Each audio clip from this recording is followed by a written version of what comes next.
you tell something about yourself and something na proud po kayo? Okay. I am Sister Rochelle Caminse of the Oblates of Notre Dame. I was born in Kidapawan City, North Cotabato. But my family transferred in Parang, North Maguindanao, where I raised and took my education, wherein the majority of the people are Muslims. So it is hardships of life that push me to venture and become a student, a working student from high school to college. Poverty it is not a hindrance for me to achieve my goal, but instead it is an inspiration, a source of inspiration for me to achieve my goal in life. So it is something that I can be proud of. So after my college, so I graduated college. So my priority is to help my family to uplift and have a better life. So, yun naman kasi talaga ang ambisyon ng karamihan na anak sa magulang na maiahon sila sa kanilang kahirapan. But then, sadly, namatay kasi sila ng maaga. So, hindi pa ako nakagraduate ng college, namatay sila. So, sila yung priority ko, first priority. And then, talagang galit na galit ako na kaaga na sa maaga silang kinuha sa akin. No? Hindi man lang sila nag-enjoy. So, ganun yung aking galit na galit ako sa Diyos at that time. So, ang dami kong lamented sa Kanya. Talagang compassionate ka ba talaga, God? Bakit mo inalaw na mangyari sa akin na ganun? And then, but then, something deep inside in me na hinuhunt nga ako, na I feel something missing, no? Missing siya. Kasi nga, I came to a dysfunctional family. So, lumaki ako na walang parents. Nandiyan yung nanay pero wala akong tatay. Pero yun ang pangalawa kong priority na hanapin ko yung tatay ko. So nagsimula lang siya sa search sa biological father that comes into tawag ng Diyos sa akin. So yun lang siya nagsimula. So sinearch ko yung tatay ko, but then again, for the second time, nabigo na naman ako, no? Kasi that time na mamimit ko yung the family of my father, and then doon ko nalaman na namatay na pala ang father ko noong high school pa ako. So again, yung frustration ko, yung regrets, yung talagang ang galit ko sa Diyos, no?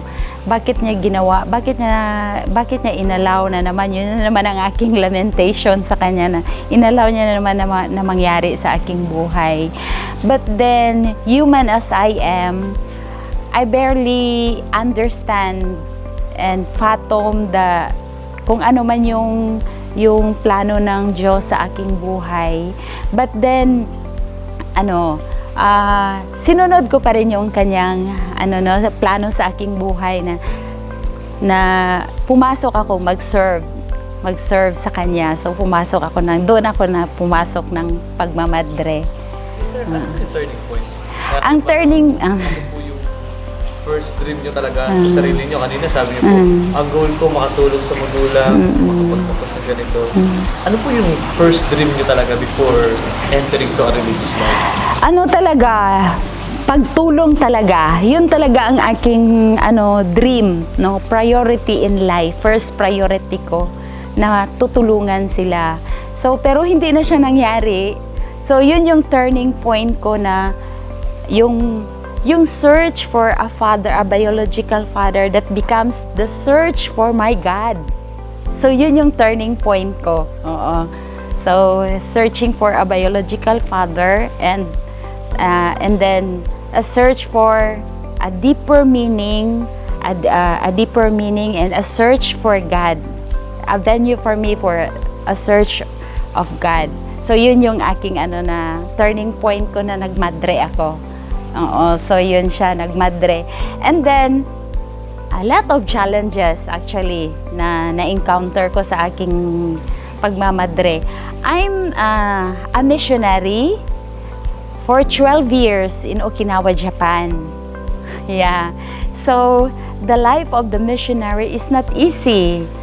So the fact that I am sent, so it means I will be uprooted to where I am used to be, like familiar faces, familiar places, to unknown and uncertain places and faces, and especially different language. Talagang sa isipin ko pa lang, hindi pa lang ako nagsimula ng pag-aaral, yung makita mo yung writing nila na, 'di ba, character ang ng Japanese. Parang sabi ko, parang hindi ko kaya. But then again, the grace, God's works in mysterious way, and then the graces na nag-sustain sa akin na to continue kahit na mahirap talaga ang pag-aaral. Kasi naiiba siya, no, naiibang language. Hindi siya yung English, hindi siya yung alphabet na pag-aaralan mo lang, pero naiiba ang writing. So yun yung challenge doon. So kailangan ko mag-aral para makaminggal ako sa mga tao, makapag-usap ako sa kanilang language. Yung ganun yung nag-aano sa akin eh. And then going to school, na nag-aaral ako ng 1 year na studies for language. Going to school, marami ako nakikita ng mga matatanda dyan sa bus stops, sa streets, sa market. So yung smile nga nila, na yun yung isa na all the more na challenge ako na pagbutihin ko yung aking pag-aaral. Kaya dahil sa kanila, kailangan kong makapag-usap sa kanila, kailangan kong that is mission, yun ang aking So true enough, yung smile pa lang nila, and then when you first na makita mo yung mukha nila na yung their faces na serene faces nga, and yet appreciative din sila, and yet so pure. So once na mag-appreciate sila, talagang nanggaling talaga sa kaibuturan ng kanilang puso.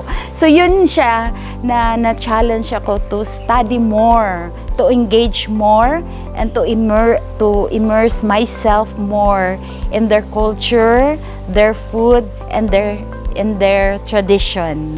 So yun yung yung first na challenge ko. And then yung pangalawa na challenge, ako kasi yung doon sa kung saan ako na lugar na assign, nag-iisang madre lang kasi ako.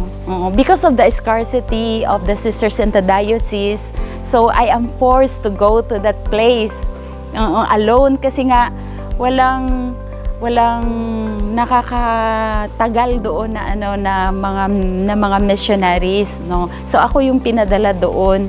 So talagang na-overwhelmed ako sa ministry, na sa parish ako, sa school. Actually, ang main ministry ko talaga is sa school. Nagtuturo ako sa mga bata from grade 1 to grade 3 ng English.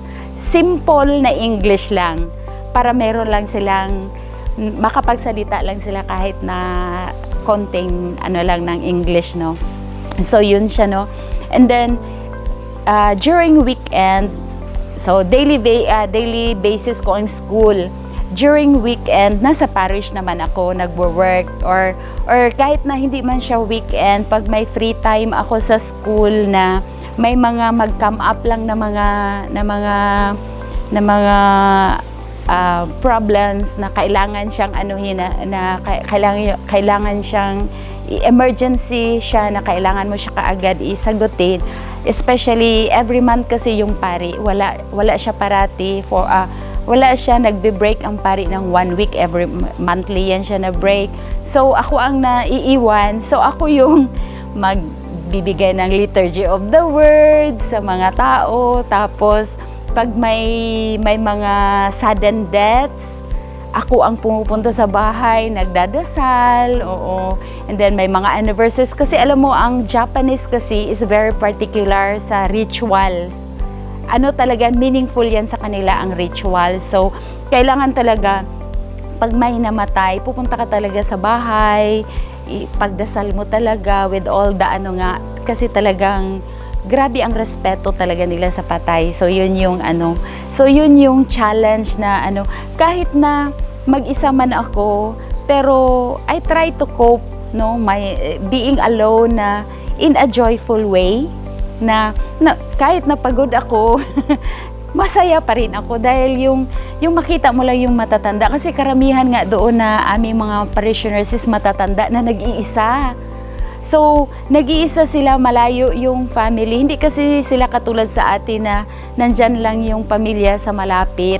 Yung extended family, very sa atin, importance. Sa kanila kasi, once na tapos sila aalis sila so naiiwan yung parents na mag-isa. Kaya karamihan sa kanila, namamatay na mag-isa sa bahay. So yun yung the loneliness nga na Kaya yun for my spare time, yun binibisita ko sila, nakikipag-usap lang, yung gano'n na kailangan lang nila may makinig. So yun yung doon, no. So the happiness, no, the joy that I had na mag-deal sa kanila, no. Kahit na sometimes mahirap siyang intindihin yung language, pero yun na nga ang sabi nila is the language of the heart. So ibig sabihin, naiintindihan ko na lang sila through my heart. So yung kasabihan nga nila na kukurokara. So kukurokara from the heart, from the bottom of my heart. So yun yung doon. So challenge. And then yung pangatlong challenge, yung pandemic kasi, nagkasakit ako ng cancer. So kasi siya, no, pandemic, so maraming restrictions. So talagang mag-isa akong nag-cope ng aking doon. Pero hindi naman ako painful, wala namang regrets na nararamdaman, kasi nga naintindihan ko that time na hindi siya talaga pwede dahil nga pandemic. So na-cope ko din siya gracefully ang aking sakit.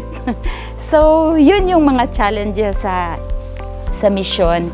Hindi siya na mission na dahil doon ako sa Japan, maganda ang buhay. Hindi rin. Hindi rin siya. So nakatira pa rin ako sa yung kumbento na maraming dapat i-repair kasi matagal na siya na bahay. So, yun yung situation sa mission. Kanina po, sister, nabanggit nyo na there's a joy in you every time you talk to the people, lalo na yung mga matanda. Can I ask, sister, ano yung pinaka naging learnings mo? Then, it gives you deepest joy, yung mga learnings na nakuha mo because of that. Sabi mo, nasa unfamiliar place kayo, unfamiliar places. Ano yung natutunan niya doon? And it really gives you joy and it gives you energy with your life. Ang natutunan ko siguro doon sa pagkikipagsalamuha ko sa mga tao, yung kalimutan mo yung sarili mo nga, yung kalimutan mo kung ano yung na-learn mo, na i-allow mo yung sarili mo to learn. You unlearn, I unlearn myself just to yung makaget ng panibagong learnings. And then yung isa doon na isa talaga na natutunan ko na nakapag ano siya sa akin ng strength no, na the fact seeing them na nag-iisa, na kaya nila. So yun din ang ano ko, na kaya ko rin siya. O, nag-persevere ako sa aking sa aking pag-iisa. Kahit na mahirap man siya, mahirap siyang, kahit yung iba na nakikinig sa akin na, bakit sister nag-iisa ka lang? Bakit ganon? So yung nga na, naiintindihan mo kung bakit. Minsan kasi may mga bagay na hindi naiintindihan ng iba, pero ikaw lang yung nakakaintindi na, kahit ako, na-amaze din ako bakit nakaya ko siya. Doon ako nagkumukuha ng inner strength, nagdodraw ako ng inner strength doon sa aking karanasan sa pakikipagsalamuha sa mga matatanda, yung inner strength na kahit napagod ako, mataas pa rin ang aking energy at saka may joy pa rin ako dahil sa kanila, no? Nakikita ko yung lakas ng loob, yun, yes. Yung inner strength, lakas ng loob. So yun, kailangan talagang malakas ang loob mo, hawak mo yung sarili mo. Yun yung aking doon. Kahit na ano pa man ang mangyari sa iyo sa mission, kahit na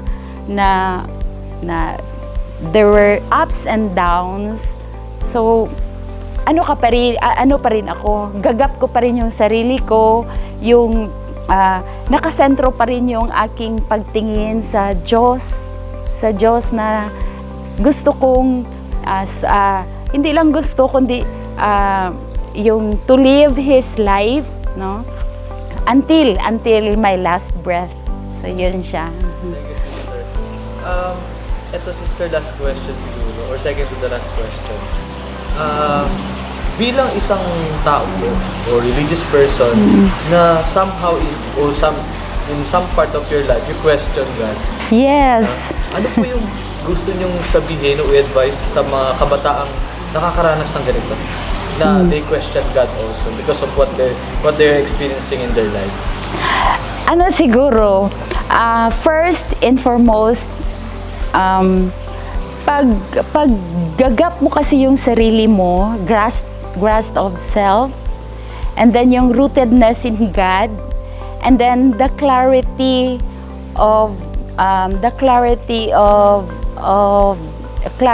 sa sarili mo, and for your search for God.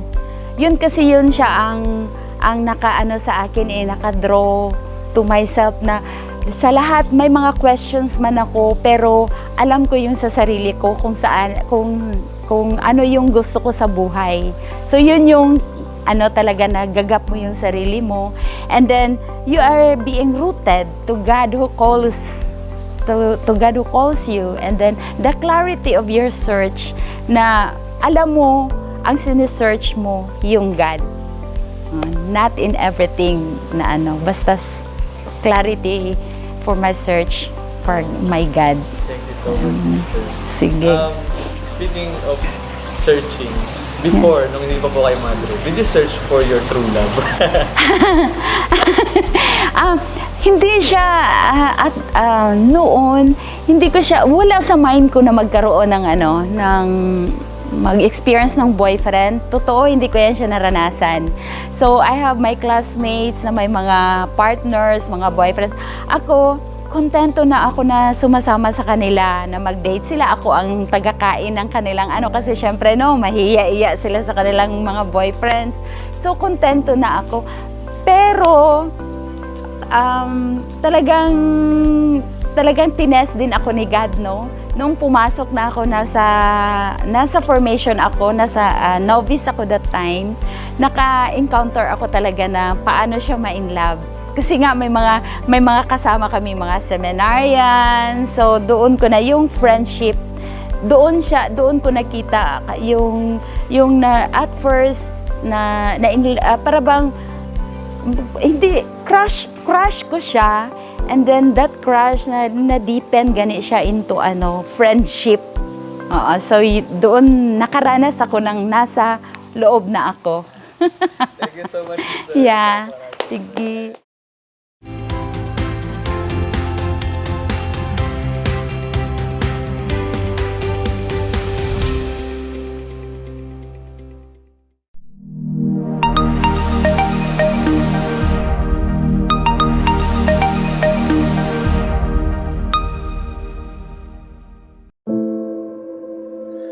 Hoy la política no tiene buena fama.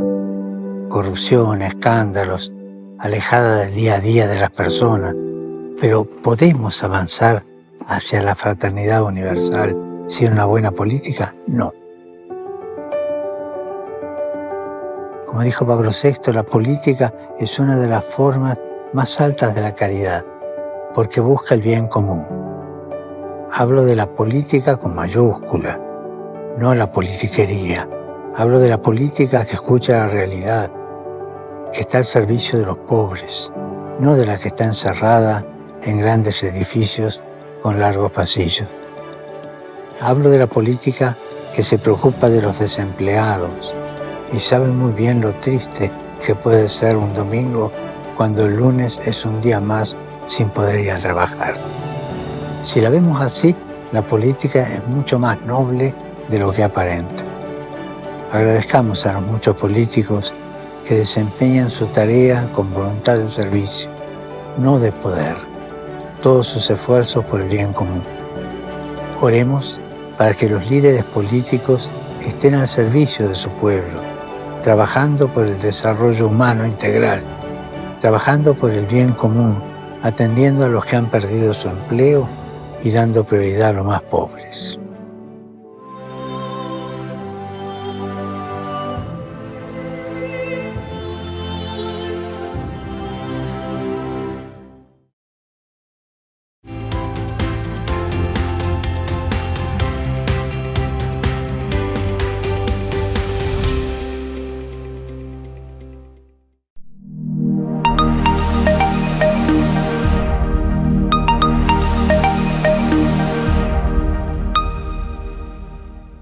Tell something about yourself and something that you are really proud of.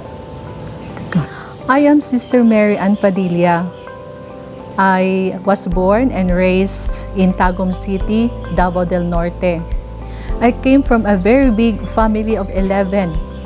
To think that my parents were not rich and they did not also finish high school, yet their hardship provided their children comfort and education. In fact, all of us, brothers and sisters, were sent to Catholic schools from elementary to high school. And some of us also were sent to Catholic schools in college. My father played a very significant role in my life because he has also influenced my faith. In fact, when he was converted, he really dedicated most of his time in the church. He was a very devout and dedicated Catholic. I said he was converted because my mother said, in the past, my father seemed to have no sense of God, according to my mother, but in the end, his life has changed. After also my mother told us that he really offered our father to the help of Our Lady, the Mother of Perpetual Help. So that was his turn around, 360 degrees. And then he spent most of his time in the church, giving also seminars to lay people. And it was also through my father's good example that influenced me to pray the rosary every night together with my mother and also with my female siblings. Now, when it comes to something that I can be proud of, I cannot think of other thing than to prefer that my parents' contribution to us, their children. I am so proud of them because despite their hardship, they really strain forward in order to give education to their children. And I also am proud of how they value family life because they have also differences, and misunderstandings, but they prefer to stick together for the sake of their children. And that really gives emotional foundation or security to all of us. And also, I am so proud of their faith expressed in their love for the Eucharist, the sacraments, the Bible, and also their love for Mama Mary. And I really believe that the family is the seedbed of vocation. That's good, sister. Sister, can you share to us, what is your initial dream? Or ano yung unang pangarap mo bago ka po pumasok sa religious life? Yeah. I remember when I was in high school, I had this dream, especially when I was already in the 4th year. No? I dreamed to study fine arts because I love to illustrate, I love to draw, especially cartoons, and even I love interior design.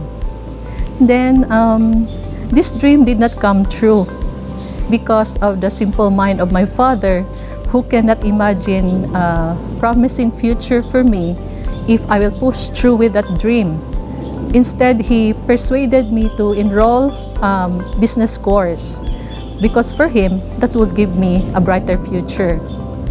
So in order to get my yes, my father allowed me to study in a Jesuit-run school in Davao.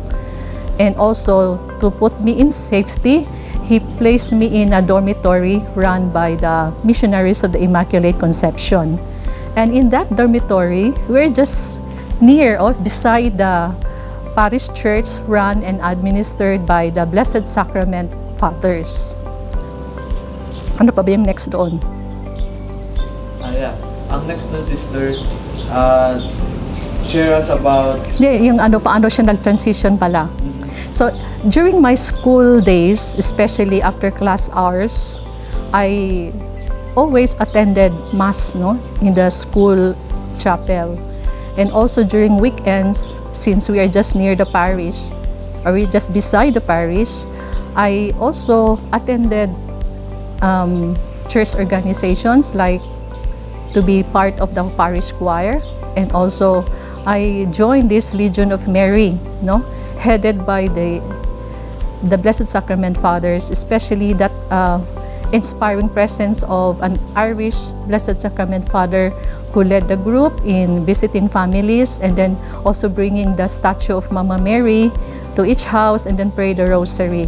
Hindi ko maintindihan yung feeling ko. Parang simple lang kasi yung pangarap, yung basta ganyan. I feel so lifted up, and then also the presence of that priest is so inspiring. He is so inspiring talaga. And then, so when I look back, I cannot help but to think that this exposure of mine with men and women religious congregations has really influenced my choice in life, because from there, I decided not to finish my college degree. I left school and entered the convent of the Daughters of St. Paul, who also invited me to join Marian Apostolate. Then I didn't expect that after I finished or I reached the final stage of formation, which is the profession of vows, 6 years after that, I was sent to school upon the consent of my provincial superior to finish my college degree, because that is very much important in the ministry, especially that I dealt with people working in the church and secular media. And I really say that that was the springtime of my life, that when I look back, it is really the influence of the religious brothers and sisters and priests that have really directed my life to enter the convent. If I'm asked about the challenges I encountered in life, I can think of these three experiences which is still fresh in my mind up to the present. First was when a Jesuit bishop appointed me as the directress of the social communication of the Archdiocese, even if I encountered opposition from some members of the clergy, because maybe they just see me as a sister, But then the bishop stood at my side, and it was really a challenging experience or appointment, because never in my life I have handled such a huge responsibility. especially also that I was not so immersed in the Archdiocesan ministries. But then I laid everything and I entrusted myself to God, whom I believe will help me because He was the one who chose me to handle such responsibility, even if I have also some limitations. The second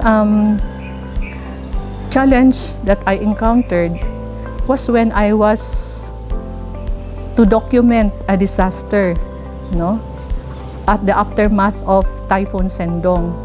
During documentation, I really saw dead bodies, houses destroyed, and families displaced. While I was interviewing them, my heart bled, because I really saw their pitiful situation. While listening to their stories, my heart was also pierced. Then I said to myself, aside from documenting their stories and their situation and let it publish for people to read and know, what else can I give to them in my little way? So, aside from the bishop's effort, I also took initiative in looking for help from families who can give relief and food to the victims, especially the poor ones, because they were the most affected. And I really cried with that situation. And the last challenge, not last, and the other challenge that I cannot also forget was when I was asked by my provincial superior to pursue further studies after so many years, Then I cannot imagine because I was already in my early 50s that time. So even if I begged to have a rest, but my provincial superior said time is so precious. So I enrolled, and then with the grace of God, even if I met difficulties, struggles, I was able to pursue, and I graduated that course. Thanks be to God. Despite of those challenges that you encountered, can you tell us what gives you joy in this kind of a vocation, in this kind of life? Yeah. Talking about joy, for me, does not only limit to laughter, but it must be beyond laughter and beyond smiles. For me, joy is rather an inner freedom expressed in my conviction that whatever I do, especially in the ministry, is done for God and not for myself. So I have always to tell myself that I will not get the credit of what I have done. Then the other joy also I experience is when I also give genuine joy to the people I encounter, in the ministry, the people I serve, and the people I work with. And then also, in that joy, they can also bring joy to others. In giving that joy to them, they can also bring joy to others. What also gives joy to me in my mission was when there was communion, in the community I live with. There is support from my own community and also the people I work with, and more so with the bishop, the clergy, and lay people, and including also the peoples of other faith, like our people in the Protestants, like that. Because the ministry I served in the past does not only limit to the Ad Extra ministries, but also the Ad Extra ministries. So we welcome not only those who are with us, who belong to the Catholic Church, but also outside the Catholic Church. Can you give us an inspiration sa For the mga youth? kabataan po na manonood nito? Can you give an advice or a challenge about their vocation na hinahanap nila, about their calling? Okay. What do I like to tell the youth today is that whatever you do in life, make sure that you put God at the center. And that will really give direction to your life and also meaning in your life. The other advice I would like to give to the youth is to follow your dreams and bring the best out in you. And so that you can also help others bring the best in themselves. And then to take note also that what is present now, you make a good choice, no? You made a good choice by praying, so that you will also have a good tomorrow. Because I always believe that the present is the result of what you have chosen in the past. So the present will also determine your future. And then, if you want to really have a good result in your life, make a good choice. And that choice must be a different and a godly choice. Thank you so much, sister. For the last question siguro, Yucks! just a comical question that can invite the young people to watch this. Sister, have you ever been in a relationship before you enter the religious life? Yes. I'm ashamed to tell how many relationships, but the relationships I had with them were not that long, no, very short. I really do not know, but there is something I was looking for that I cannot find in them, no.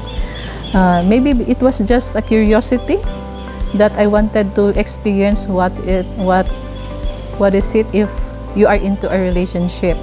Maybe I was not really falling in love, or they were not really the ones that gives meaning and joy to my life. Although I have three boyfriends in the past. Thank you so much, sister.